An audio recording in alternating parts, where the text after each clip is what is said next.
It's turned my life upside down. I no longer give out my business card. I don't transfer calls. I don't want anyone knowing my name. I don't want to go anywhere with my mom because she might yell my name out over the grocery aisle or something. I don't go to the grocery store at all. Haven't been anywhere at all.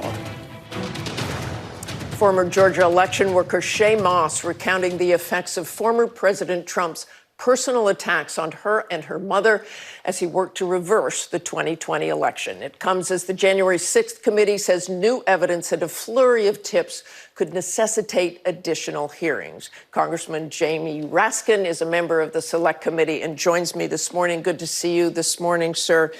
You had detailed testimony this week with a Trump Department of Justice official saying Trump directly told the DOJ to just say the election was corrupt and leave the rest to me and the Republican congressman. Pretty clear what direction you're going here.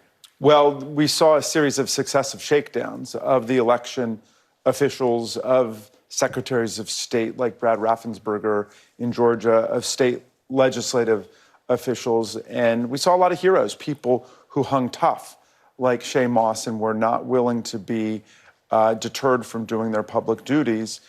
We saw the same thing at the Department of Justice. I mean, those were Trump's own appointees who were telling him they could not do what he was asking them to do. They could not claim that there was corruption and fraud in the election when there wasn't. But all of it is zeroing in on Vice President Mike Pence to get him to betray his constitutional oath, to step outside of his role, and then to unilaterally reject Electoral College votes. So Donald Trump's friends in the House could simply vote him in through a contingent election. Your committee also looked at the role of Jeffrey Clark, a former Justice Department official, in trying to overturn the election. The FBI conducted an early morning search of his home this week. Why now, and is that one of the reasons another hearing is coming up and may be delayed? Well, Jeffrey Clark was a Trump loyalist, a flunky, if you will, who was willing to be appointed to go in and do what the real attorney general and his legal staff would refuse to do, which was to pretend as if there had been fraud in the election and then to create this counterfeit subterfuge for Pence to reject the Electoral College votes.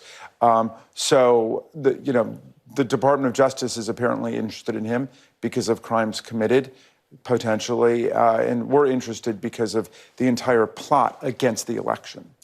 Given this week's testimony, will you be disappointed if the Justice Department does not file charges against Donald Trump?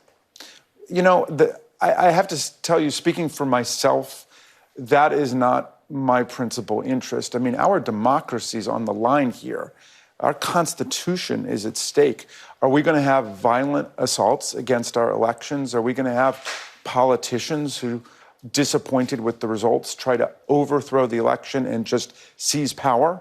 Is that what American democracy is going to look like in the 21st century? So for me, I'm principally interested in telling the American people the truth so we can fortify our institutions against coups and insurrections going forward. But I know that there's a great public hunger for individual criminal accountability, and I've got confidence in the Department of Justice, in Attorney General Merrick Garland, to do the right thing in terms of making all the difficult decisions about particular cases. And they've brought more than 850 indictments already. What do you think the real impact here is?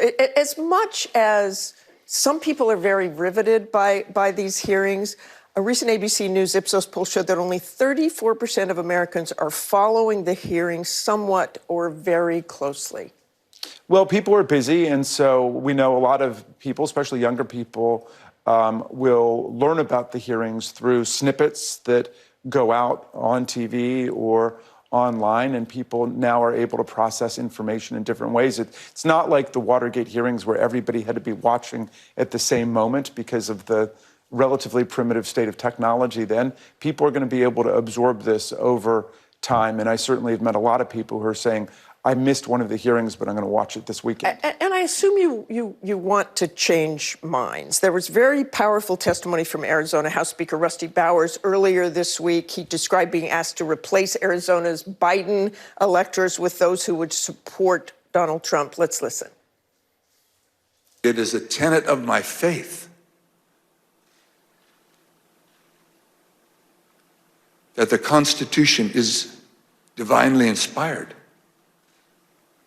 of my most basic foundational beliefs. And so for me to do that because somebody just asked me to is foreign to my very being. I will not do it.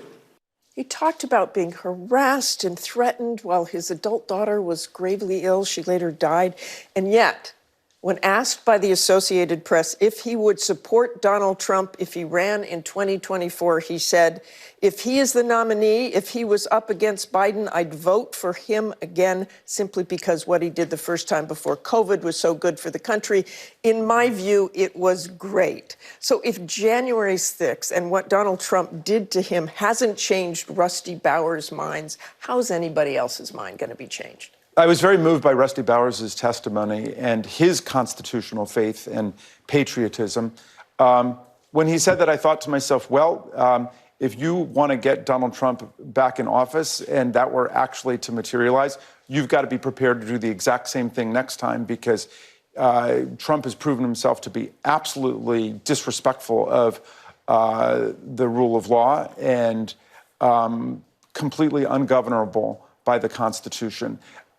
So I think I took Mr. Bowers to be saying that's the nature of the party system. I know he's running for state senate now in his state, I believe. And, you know, I take it that that's a statement of political necessity for him. That's what he thinks. But the reality is that I think these hearings are unifying Republicans, Democrats, independents, libertarians, Greens, people across the spectrum in a determination that American constitutional democracy has got to work the way we know it has to work, which is we can't have election officials being corrupted to fix elections. We can't have politicians who mobilize mobs to overturn our processes. Okay, and I know we have one more hearing after the July 4th holiday. Thanks for joining us today. You bet. Very much. Hi, everyone. George Stephanopoulos here. Thanks for checking out the ABC News YouTube channel. If you'd like to get more videos, show highlights, and watch live event coverage, click on the right over here to subscribe to our channel. And don't forget to download the ABC News app for breaking news alerts. Thanks for watching.